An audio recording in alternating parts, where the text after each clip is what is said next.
बेंगलुरु में राहुल गांधी ने वोट अधिकार रैली की। बोले, हर देशवासी को वोट देने का अधिकार है। वोट की चोरी संविधान के साथ धोखा है। राहुल गांधी बोले, बीजेपी ने संविधान पर आक्रमण किया है, हमें हर हाल में संविधान को बचाना है।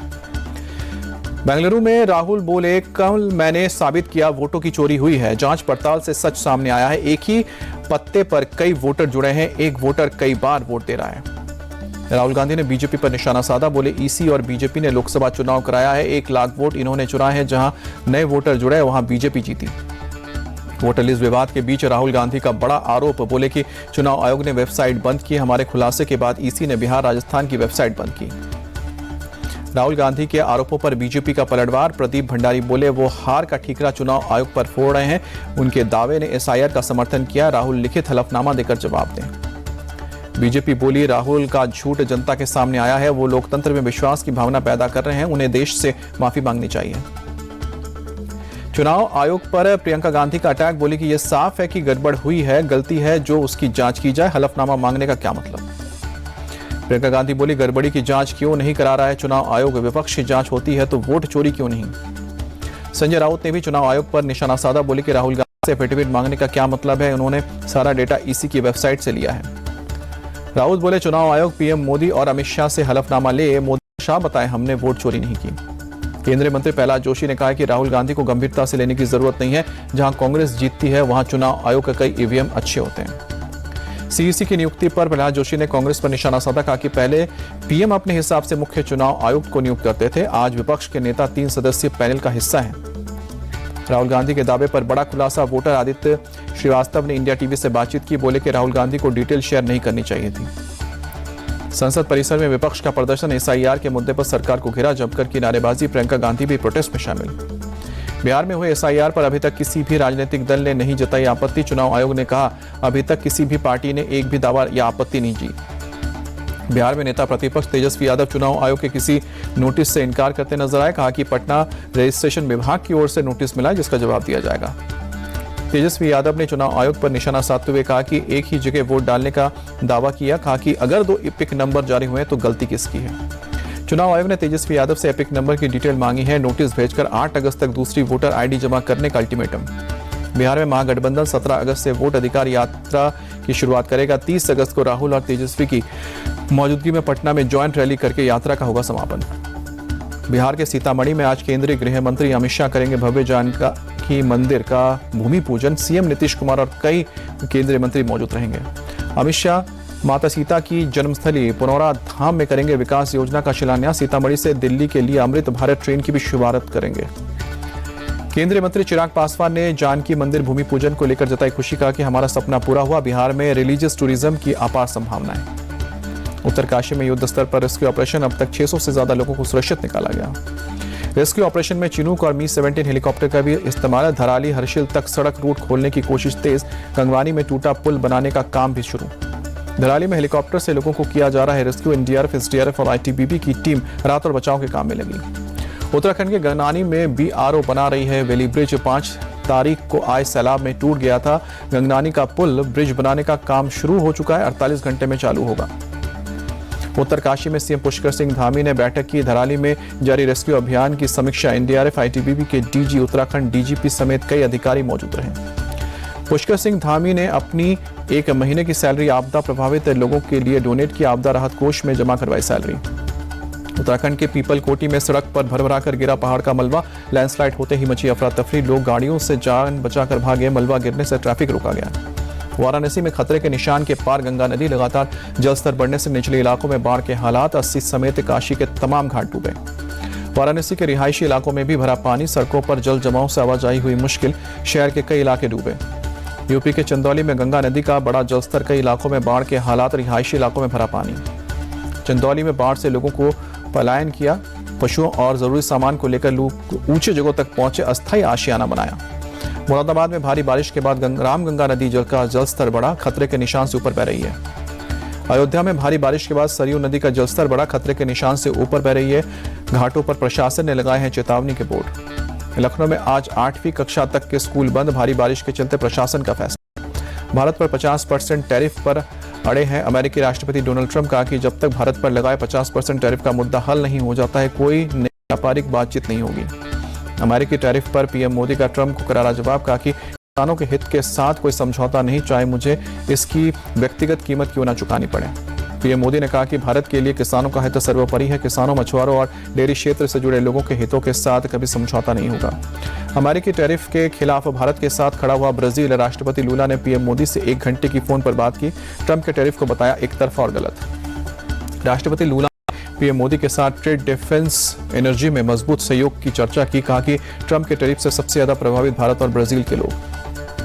भारत और अमेरिका के बीच टैरिफ विवाद पर इजरायल के पीएम बेंजामिन नेतन्याहू ने कहा कि इसे जल्द सुलझाना दोनों देशों के हित में होगा। भारत आने की भी इच्छा जताई। अमेरिका के साथ टैरिफ पर तनाव के बीच एनएसए अजीत डोभाल ने किसी रूसी राष्ट्रपति पुतिन से मुलाकात की बात की। कहा कि पुतिन का भारत आना तय, जल्दी ही दौरे की तारीख का ऐलान होगा।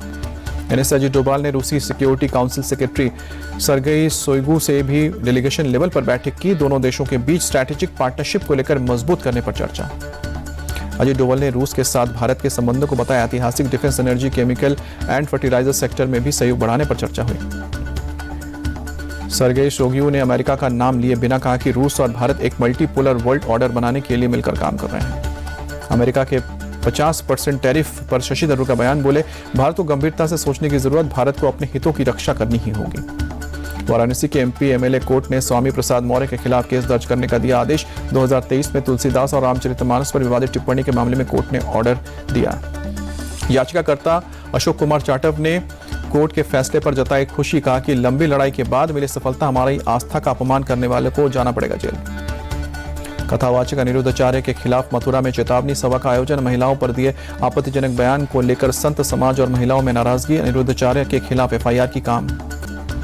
बॉलीवुड एक्ट्रेस हुमा कुरैशी के चचेरे भाई आसिफ की दिल्ली में हत्या। पुलिस ने 2 सगे भाइयों को हत्या के आरोप में अरेस्ट किया। निजामुद्दीन इलाके में स्कूटी पार्किंग को लेकर हुए विवाद में हुई आसिफ कुरैशी की हत्या। पुलिस ने हत्या में इस्तेमाल हथियार भी बरामद किया। मर्डर का सीसीटीवी फुटेज आया सामने। धारदार हथियार से हमला करता दिखे आरोपी।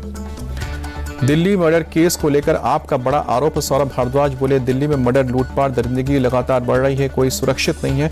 पुलिस सिर्फ आप नेताओं को फंसाने में लगी है। एमपी के रतलाम में बाजार में 2 पक्षों के बीच मारपीट। स्थानीय लोगों के मुताबिक हर पर्व त्योहार पर बाजार में होती है मारपीट। पुलिस से कई बार बाजार बंद करने की मांग के बावजूद लगाया जाता है बाजार। एमपी के जबलपुर में आर्मी से रिटायर्ड लांस नायक ने की धोखाधड़ी। लोगों को नौकरी दिलाने के नाम पर किया 45 लाख रुपए का फ्रॉड। आवेदकों को देता था फर्जी अपॉइंटमेंट लेटर। राजस्थान के जयपुर में 2 भाइयों में मारपीट। दोनों अस्पताल में भर्ती। थाने में रिपोर्ट लिखवाने गए पिता को ही पुलिस ने किया गिरफ्तार। पंजाब के अमृतसर में रेलवे स्टेशन पर पुलिस ने चलाया चेकिंग अभियान। 15 अगस्त को लेकर बढ़ाई गई है सुरक्षा। उड़ीसा के मयूरभंज में शर्मनाक करतूत। 10 साल की नाबालिग के साथ बहनोई और उसके 2 दोस्तों ने 1 महीने तक किया रेप। पुलिस ने तीनों आरोपियों को गिरफ्तार किया। दिल्ली में यमुना के आसपास के निचले इलाकों में बाढ़ का अलर्ट जारी। हिमाचल और उत्तराखंड में लगातार बारिश के बाद हथनी कुंड बैराज से ज्यादा पानी छोड़े जाने से बढ़ा जलस्तर। लखनऊ में सीएम योगी ने छोटी बच्चियों के साथ रक्षाबंधन मनाया। राखी बधाई। डिप्टी सीएम केशव प्रसाद मौर्य भी मौजूद रहे। मुंबई, पुणे समेत पूरे महाराष्ट्र में जोरों शोरों पर गणेश उत्सव की तैयारी। गणेश प्रतिमाओं की अंतिम रूप देने में जुटी है मूर्तिकार। जम्मू कश्मीर के पुंछ में छड़ी मुबारक यात्रा की शुरुआत। श्री बूढ़ा अमरनाथ यात्रा को लेकर किए गए थे सुरक्षा के पुख्ता इंतजाम। दर्जी कन्हैयालाल हत्याकांड पर आधारित फिल्म उदयपुर फाइल्स आज से थिएटर में। दिल्ली हाईकोर्ट ने फिल्म के रिलीज पर रोक लगाने से याचिका को खारिज किया। दिल्ली में फिल्म उदयपुर फाइल्स की स्पेशल स्क्रीनिंग। फिल्म की अभिनेत्री प्रीति झिंगियानी स्क्रीनिंग में पहुंची। प्रोड्यूसर अमित जानी ने भी लोगों से अपील की, सच्ची घटना पर बनी फिल्म को देखने जरूर आए। बिना सैलरी के भी दुनिया के 18वें सबसे अमीर आदमी बने मुकेश अंबानी। मुकेश अंबानी ने लगातार 5वें साल भी नहीं ली सैलरी। 2020 में लिया था तनख्वाह ना लेने का फैसला। भारत में स्मार्टफोन की सेल में 8% की बढ़ोतरी। 10,000 रुपए तक के 5G फोन की डिमांड 600% बढ़ी है। सबसे ज्यादा बिक रहे हैं वीवो के फोन। ट्रायम्फ थ्रक्स्टन 400 भारत में लॉन्च। कंपनी ने बाइक की शुरुआती कीमत 2,74,000 रुपए रखी है। भारत दौरे के लिए ऑस्ट्रेलिया ए टीम का ऐलान। टीम ए और ऑस्ट्रेलिया ए के बीच 2 टेस्ट और 3 वनडे मैचों की सीरीज खेली जाएगी। लखनऊ के इकाना स्टेडियम में टेस्ट और कानपुर के ग्रीन पार्क में वनडे सीरीज। भारत दौरे के लिए सैम कोस्टास को मिली ऑस्ट्रेलिया टीम की जगह। वनडे मैचों के लिए कम एक्सपीरियंस वाली टीम को चुना गया है। 5 खिलाड़ी 21 साल से कम और कोई भी 26 साल से अधिक उम्र का नहीं है। एशिया कप से पहले घरेलू क्रिकेट खेलेंगे शुभमन गिल। दिलीप ट्रॉफी में नॉर्थ जोन की कप्तानी करेंगे। श्रेयस अय्यर की होगी भारतीय टीम में वापसी। एशिया कप और वेस्टइंडीज के खिलाफ घरेलू टेस्ट सीरीज में मिल सकता है मौका। संजू सैमसन चोटिल ऋषभ पंत की जगह खेल सकते हैं। एशिया कप चीफ सिलेक्टर्स की बने हैं पहली पसंद। इंग्लैंड के खिलाफ संजू ने खेला था आखिरी T20। आईपीएल 2026 की नीलामी से पहले राजस्थान रॉयल्स छोड़ना चाहते हैं संजू सैमसन। फ्रेंचाइजी को पहले ही दे चुके हैं जानकारी। MS धोनी ने चेन्नई सुपर किंग्स के साथ अपने जुड़ाव को लेकर दिया बयान। बोले कि अगले 15 से 20 सालों तक चेन्नई के साथ रहूंगा, चाहे मैं खेलूं या नहीं। टीम इंडिया के पूर्व विकेटकीपर बल्लेबाज दिनेश कार्तिक ने केएल राहुल की जमकर तारीफ की। बोले इंग्लैंड दौरे पर टेक्निकली बहुत मजबूत थे केएल, तभी तरह की कंडीशन पर बनाए रन। वेस्टइंडीज और पाकिस्तान के बीच 3 मैचों की वनडे सीरीज का पहला मुकाबला आज भारतीय समय अनुसार रात 11:30 बजे तारुबा में शुरू होगा मैच। वनडे सीरीज के लिए वेस्टइंडीज ने टीम का किया ऐलान। अलजारी जोसेफ को मिला है आराम। ऑलराउंडर रोमेरियो शेफर्ड की हुई वापसी। रेप के आरोप में गिरफ्तार पाकिस्तान के हैदर अली के खिलाफ ग्रेटर मैनचेस्टर पुलिस ने जांच शुरू की। पाकिस्तान क्रिकेट बोर्ड ने किया सस्पेंड। आईसीसी ने लगाई पाकिस्तान की महिला टीम की कैप्टन फातिमा सना को फटकार। आचार संहिता के उल्लंघन के दोषी पाया। भारत के अर्जुन एरिगसी ने चेन्नई ग्रैंड मास्टर्स शतरंज टूर्नामेंट के पहले दौर में अमेरिका के अवेंडर लियोंग को हराया। निहाल सरीन जर्मनी के विंस्टन केमेर को से हारे। भारत के 5 पुरुष मुक्केबाज अंडर 19 एशियाई चैंपियनशिप के सेमीफाइनल में पहुंचे। मेडल हुआ पक्का। 7 महिला मुक्केबाज भी सेमीफाइनल में। भारत की महिला बॉक्सर लवलीना ने लगाया बॉक्सिंग फेडरेशन ऑफ इंडिया पर अपमान का आरोप। इंडियन ओलंपिक संघ ने आरोपों की जांच शुरू की। लवलीना बरगोहन ने खेल मंत्री, tops division, IOA, boxing federation और साई के डायरेक्टर जनरल को लिखित शिकायत की है। मामले में कार्रवाई की मांग।